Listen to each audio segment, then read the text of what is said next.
Good day to you and welcome to our sermon series on practical missions. For those of you, you know that in this past 3 weeks we've been talking so much about missions because it's such a beautiful topic with so many vast areas. And yesterday you heard my husband share on the types of missionaries and he covered the first 3. And today I'm going to continue to open you up to other types of missionaries that exist in the world. As you heard yesterday, not every missionary is called to go into a particular nation with the Bible and know everything from Genesis to Revelations and just begin to preach. Missions is more than just preaching the word because there are so many action-oriented ways that we can serve in the mission field. So let me just enlighten you with another 3 more. We are looking now at the 4th type of missionary, and that is called a need-based missionary. Now, what is a need-based missionary? As the word says, the mission work that you do is based on a particular need in that area. Now, some of you may be called into missions not to go into a Bible school to teach and to preach the word of God to pastors and leaders and Bible school scholars and students, but maybe God may be asking you to do practical things in missions. So maybe you can go into an area, find out what the need is in that area, mobilize a group of people to go there and meet that need. What do I mean by that? Doctors can also be missionaries. Nurses can also be missionaries because the need-based mission will go there and see, oh, people here need medical help. They need medical assistance. They need medication. They need a doctor to check on them and to find out why they're sick, why they're going through all these health issues. So God may use you to mobilize. You may not be a doctor, but you may have the gifting in you to network with a group of doctors and nurses, mobilize all of them together, go to a particular area and meet the need in terms of medical missions. That is a need-based missionary. Another need-based missionary may go to an area and see these people lack nutrition. They don't have access to good food. They don't have access to food that is high in protein, high in vitamins, that can give them stamina. So I want to do something to gather people together, get all the food and go and deliver to a particular area. You are meeting a need in terms of food. It is still missions even though you're not standing and holding a Bible in your hand and preaching and laying hands on people, but as you're giving them the food, as you're giving them the medical support, you can be encouraging them, you can be laying hands, praying for them, giving them a word of affirmation, giving them a gospel tract. You are still doing an amazing work in missions. What other types of need-based missionaries are there? You may go into an area and find that people there do not have gospel resources. They don't have any Christian books to read. They don't have Christian CDs. They don't have gospel tracts. You can mobilize people. You can gather the resources, print the biblical resources and just go out and distribute it to people.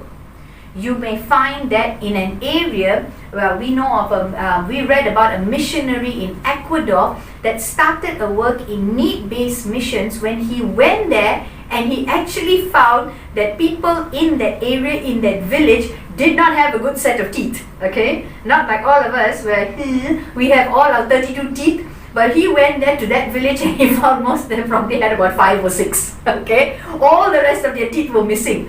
And he realized they did not know good dental ways of taking care of their teeth. So all of them, their teeth were falling off and he felt that I need to do something about this. He mobilized a group of dentists, brought them there to that village to reach out to all the people and to teach them about hygiene in terms of dental hygiene, how to take care of their teeth, and started to provide that service. Through that ministry, many people in that village actually came to know Christ. And this is something that happened actually in Ecuador. So there are many places out there in the mission field that need things, need physical things, need attention.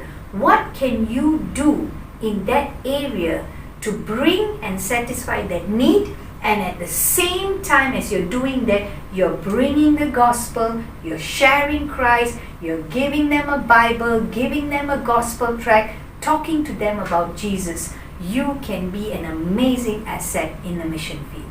That's a need-based missionary. Number 5 is called a short-term missionary. What's a short-term missionary? A short-term missionary basically means you go for missions short-term basis. Nobody is asking you to sell your house, sell your car, sell all your property and equipment and everything, pack up all your bags and just go off to another country never to be heard of or seen again. No. Sometimes God can call you just for short term. Short term can mean 3 days. God can call you to Cambodia. He can call you to Indonesia. He can call you for 1 week to Brunei or to Philippines. It can be from a few days to a week to 2 weeks to probably even 3 months or 4 months. That is what you call a short-term missionary. But when you go for that period of time, God has already given you a vision and told you exactly what you need to do. When we go for missions, we always do it on a short-term basis. The longest we've been for missions is probably about 10 or 11 days. That is the longest that we go, because we've also got our commitments in ministry back here in Malaysia. So when we go, we are short-term missionaries, but in that 10 days, we already have an itinerary that is laid out. Every day has activities going on from morning to night, morning to night, morning to night. We got no time for relaxation, going to the beach, enjoying ourselves. Maybe in between, as we are passing a beach, the pastor might say, since we are in this area, this is a very unique beach, you'll never see it again in your life. Then we'll just say, okay, give us 5 minutes, let's run, smile, snap a photo, yay, we were here, we saw it, we have evidence of it, get back into the car and drive off and head towards our next mission field. We've done that.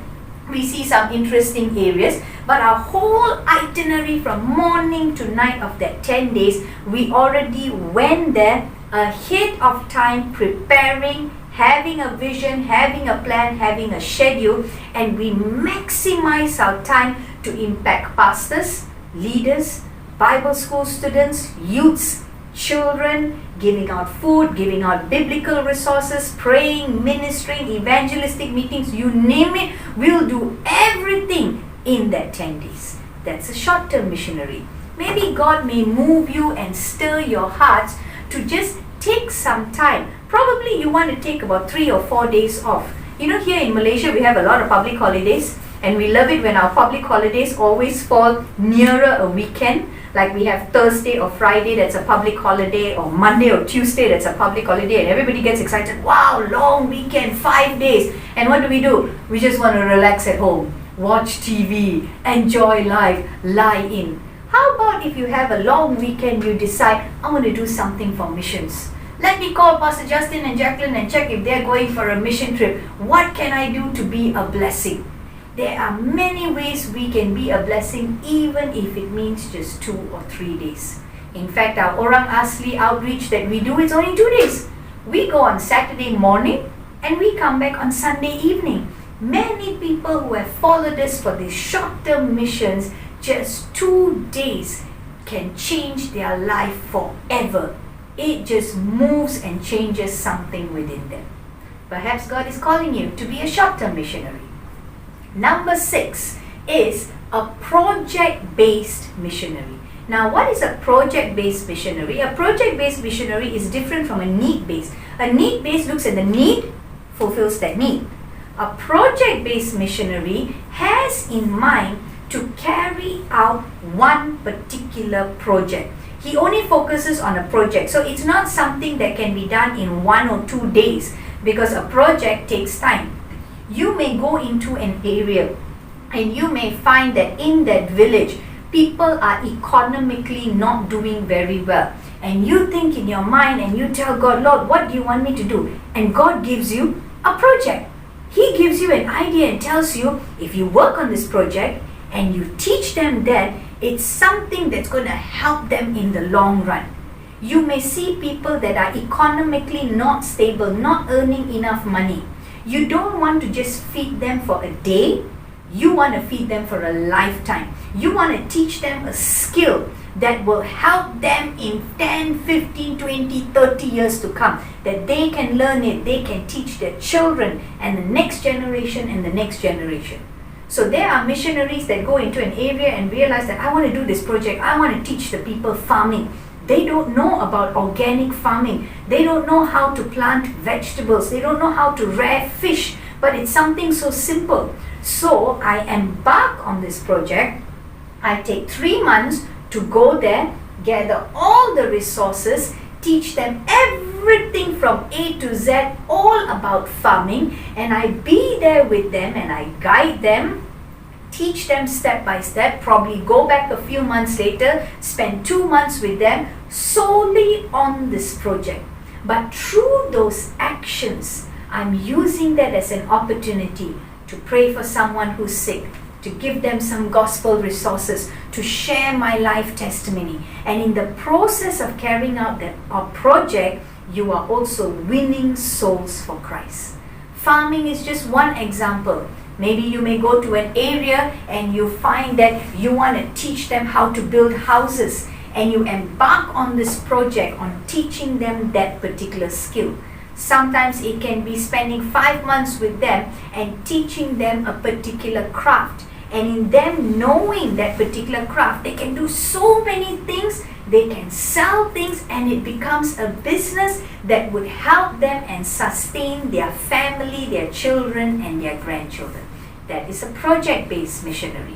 Now there are so many different types of missionaries. You heard 3 yesterday, you heard another 3 more today, and tomorrow my husband is going to continue with another 3 more. So you are going to be spoiled for choice. As you listen to all this and you're amazed that, wow, missions is so creative, it's so wide, it's so vast. Ask God which is the area of missions that God is calling you into. And I assure you, your life is going to be so blessed when you be a blessing to others. God bless you, and we'll see you tomorrow. Amen.